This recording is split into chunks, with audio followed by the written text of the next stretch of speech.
I call on James Evans to reply to the debate. Thank you, Deputy Presiding Officer. I'd like to thank all members that took part in this very important Welsh Conservative debate, even though the Cabinet Secretary doesn't think this is a very important debate this afternoon. The debate was opened up by Darren Miller, and he highlighted that we were told that 2 Labour governments working either side of the M4 would benefit Wales, but we're not seeing none of the benefits. Let's talk, as Darren Miller did, about the cut to winter fuel payments. 4,000 pensioners would die.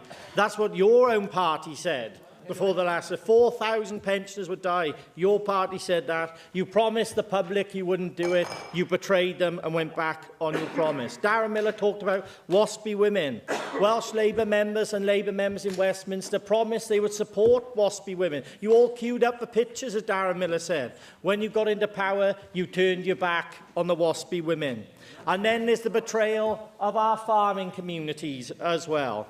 You said in conferences, and so did your Secretary of State, that you would support farmers. You've not supported farmers at all. You've turned your back on them like you're turning your back on everybody else. We've had the betrayal on HS2 funding.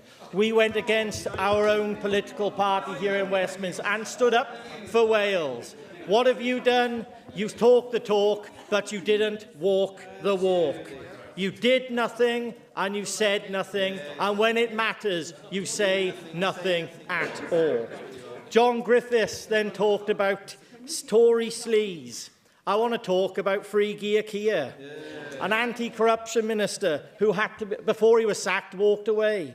All the free concert tickets, line skipping. There's plenty going on in the Labour Party about sleaze. You don't need to look over here. I think we need to look a bit closer to home, John Griffiths. The Gordon Brown report John Griffiths mentioned. Gordon Brown, the man who almost bankrupted the country and sold gold at the bottom of the market. I don't think we'll take no advice from Gordon Brown. You also mentioned about constitutional issues. The people of Wales don't want to talk about constitutional issues. They want to talk about fixing the NHS, fixing our education system and fixing the economy. Halifax talked about HS2 funding and how Plaid Cymru have stood up for Wales in this, and we joined you in that, demanding HS2 funding, and it's a shame that the Labour Party now have turned their back on the people of Wales. You also talked about national insurance pressures and the pressure that is going to put on our GP services and our third sector organisations across Wales, and I totally agree with you there. This Labour Party supports them on NI rises, but they didn't look at the unintended consequences of what they were doing. Peter Fox talked very eloquently about the support for our farming sector and how the UK government is attacking them. Family farms are there to protect our food security. No one can forget that. Farmers are asset-rich and cash-poor, but yet again, the Labour government in Westminster sees them as a cash cow, don't they? Yet again, attacking our rural communities because they don't understand rural Britain, never have and never will. Joyce Watson started with the usual Labour rhetoric, unfortunately, that we don't support workers. And I can assure you that we support our workers. The difference is with our party is we don't roll over when the trade unions tell us what to do. Yes, I'll take an intervention voice if you ask it.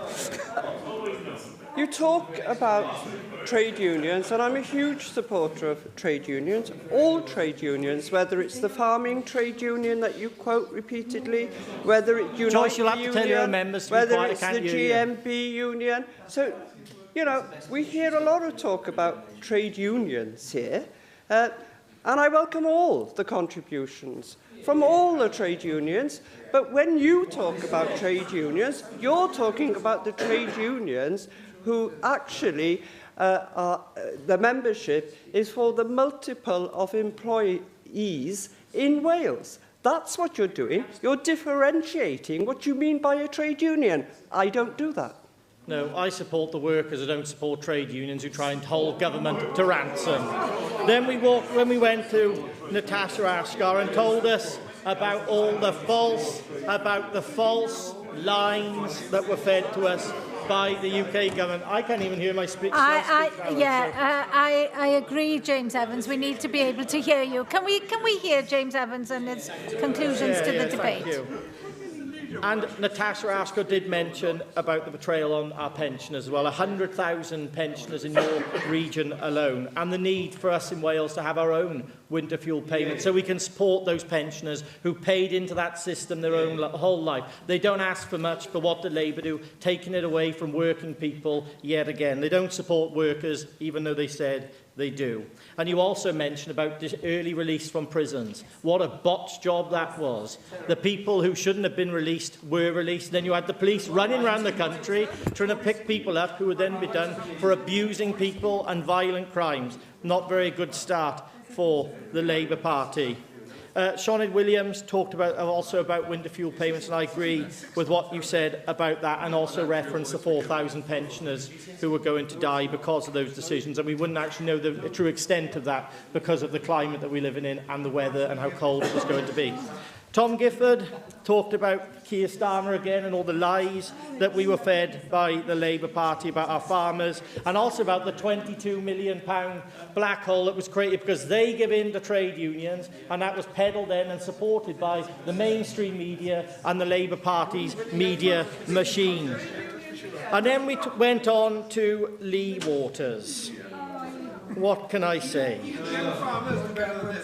The way you have funded things is by taxing hard-working people across the country, taxing our businesses, taxing our farmers, and making sure that working people can't get on. And you also mentioned about your obsession with the ex-leader of the Welsh Conservatives, Andrew R.T. Davies, about him apparently spreading lies and divisions about grooming gangs in Wales. I'd like to show you the evidence here that there are grooming gangs operating in Wales. I think you owe the leader of the ex-leader of the opposition an apology. Clear then also talked about the need to support our farming families across Wales and the need for the Welsh Government to work with the UK Government on this matter. Then we moved on to the ex-First Minister and Cabinet Secretary Finance. He opened his, and mainly through his whole contribution, in his usual condescending way to members, single and individual members out like Darren Millar and Natasha Ascot, talking down to them like they're complete and utter idiots in here and don't know what they're talking about. I thought there was a very poorly judged way that the Cabinet Secretary was condescending towards people. And he also talked about the boom and bust, the boom that the Labour Party are going to bring. The only thing the Labour Party do after a boom is bring a bust. You have bankrupted the country and you've crashed the economy. That's what you're doing. You need to have a look what our economy is like now to see what you've done to it. When we left office, we were one of the fastest growing economies in the world, and now we're stagnating. So I want to say to all members across this chamber today, there's only one party in here that stands up for Wales. We do not take Wales for granted. We don't neglect Wales. We've got a clear plan over here to fix our NHS, to fix our economy and fix our education system. As Darren Millar said, you're on notice, stand aside, it's time to fix Wales, and the only way to do that is with the Welsh Conservatives.